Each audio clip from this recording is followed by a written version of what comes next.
popular form of image manipulation is to change the colours of the original photograph to go with a colour scheme or just to make it look really cool. So there are several ways that we can do this. So here again is my image, and just like before, we do not use the adjustments here because they are destructive. They will change your photo permanently. We're going to use our adjustments down here in the half moon character. So there's several ways we can change the colour. One is to play with the hue, so that is another word for colour, so we can slide it around and get some crazy colour combinations. It's kind of controlled by the original colour of the photograph, so you cannot always get the exact colour you want. Another thing you can do is, if you're wanting your picture to look like normal colours but brighter, you can up the saturation to a certain extent.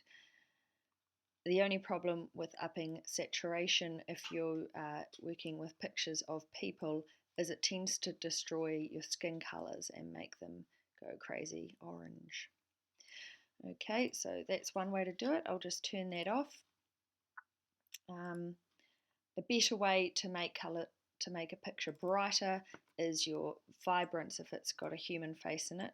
See how much brighter the background is, but how his skin tones look a little bit more normal. Alright, that's a little side lesson there. Some other things you can do, you can put a photo filter on it, and you can go into here and choose any colour you want, and this kind of really subtly changes the look of the photo. But that's still not getting this look here. The best way to go about it is called a gradient map. Now, when you click on gradient map, you get this gradient here, and we can click on it and change the colours. We could choose one that's pre-logged in. They're a little bit weird, and some of them are really nasty. That one there you'll probably recognise looks really similar to that girl that we saw before. A better option is, if you have your set colours, is to edit it yourself. These little black and white squares are called stops. You double click on it, and then you can slide your rainbow around, pick a colour. You probably want a dark colour for this end.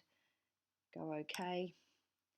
You can choose a light colour if you want for the other end. Now I'm completely controlling the colour.